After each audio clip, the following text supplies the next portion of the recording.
York City has a plan in motion to clean house in Times Square and other areas to ban porn.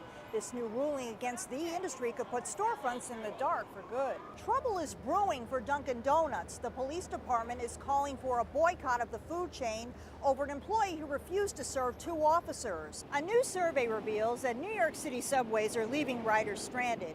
50% of commuters say they face constant delays while using their Metro card, while 75% say the problems have caused them to miss appointments. A new regulation was just passed implementing a cigarette tax, raising the cost of a pack from $10.50 to $13. The sale of cigarettes is also now prohibited in New York City pharmacies as an attempt for people to kick the habit. President Trump defended his remarks about racism and white supremacists today in the wake of the Unite the Right rally in Charlottesville, Virginia, that turned deadly. Not all of those people were neo-Nazis, believe me. Not all of those people were white supremacists. The president doubled down on his sentiments after getting blowback for his remarks following the terror attack in Charlottesville when an alleged white supremacist drove into a crowd of counter-protesters, killing Heather Heyer and injuring 19 others.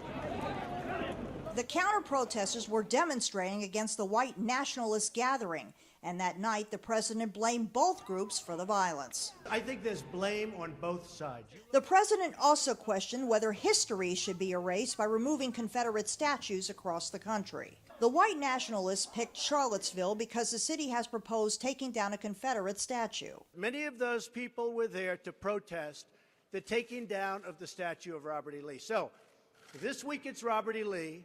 I noticed that Stonewall Jackson's coming down. I wonder, is it George Washington next week? And is it Thomas Jefferson the week after? You know, you really do have to ask yourself, where does it stop? Protesters gathered outside Trump Tower today. One claims the president wants to start a war with everyone. You always blame it on Obama, too. Obama left me this. What about when Obama came in office and Bush left him all that mess? Did Obama say, oh, Bush left me all that mess? No, he didn't. He took care of it. The president will wrap up his time here at Trump Tower tomorrow. He'll return to his property in Bedminster, New Jersey for the rest of his working vacation. At Trump Tower in New York City, I'm Suzanne Rothberg. Joe Goldstein lost his 29-year-old brother Robert to an opioid addiction. He hopes the perceptions of addicts will eventually change. How many people have to die, or how many families have to be devastated by this disease? Like, an addict's almost considered a criminal right off the bat, and I don't think that hasn't worked for treating this so far. A group of Boston researchers found visits to intensive care units have skyrocketed because of drug overdoses. Between 2009 and 2015, ICU admissions at 162 hospitals have increased by 34%. The sickest patients in the hospital end up in the ICU.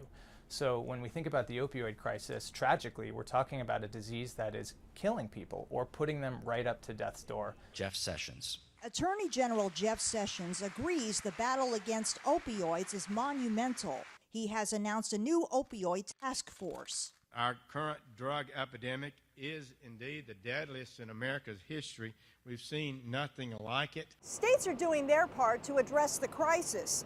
Governor Andrew Cuomo earmarked $200 million to fight opioid abuse. Listening sessions are being held across the state to help a task force formulate its recommendations. In New York, I'm Suzanne Rothberg.